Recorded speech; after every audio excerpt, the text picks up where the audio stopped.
What happens when the family chosen by God loses its way? The House of Levi began with honor, chosen to serve in the presence of the Almighty Himself. They carried the Ark of the Covenant, taught God's law, and stood between heaven and earth. But power can corrupt even the holiest people. This is the story of loyalty, pride, judgment, and redemption. This is the rise and fall of the House of Levi. The story begins after the Israelites escaped slavery in Egypt. Under the leadership of Moses, God made a covenant with Israel at Mount Sinai. But while Moses was on the mountain, the people grew impatient.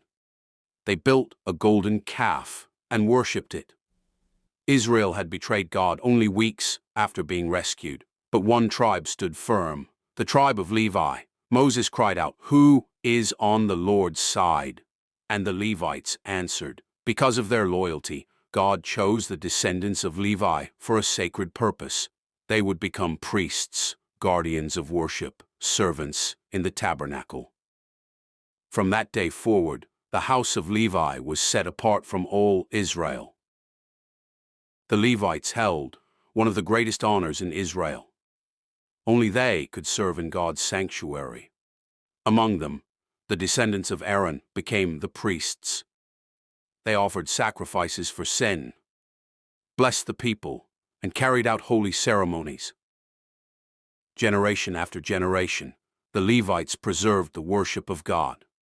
When Israel marched through the wilderness, Levites carried the Ark of the Covenant on their shoulders. When King David established Jerusalem, Levite musicians filled the city with worship. During the reign of David, and later Solomon, the house of Levi reached its peak. The temple stood in glory. Songs of worship echoed day and night. Israel was strong, and the Levites stood at the center of it all. But slowly, something changed. The sacred calling became a position of power. Some Levites no longer feared God. They honored rituals, but their hearts were far away. One of the darkest examples came through the family of Eli the priest. Eli's sons abused their authority. They stole offerings meant for God. They manipulated the people, and they committed evil inside the sanctuary itself. The house of Levi, once chosen for holiness, was becoming corrupted from within. Then God raised up a child named Samuel.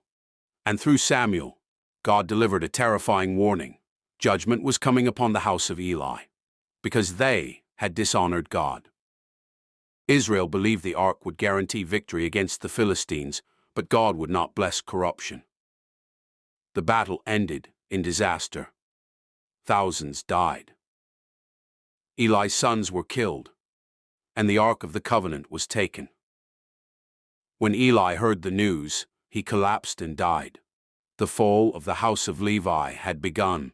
As generations passed, many Levites abandoned their purpose. Some worshipped idols alongside the nations around them. Others used religion for wealth and control. And eventually, judgment came upon the entire nation. Babylon invaded Jerusalem. The glorious temple built by Solomon was destroyed. Its treasures were carried away. The priests scattered, and the people were dragged into exile. The house of Levi had fallen from glory to ruin. The family once entrusted with God's sanctuary now watched it burn before their eyes. Israel's sin had consequences, and no position, no title, no tradition could protect them from judgment.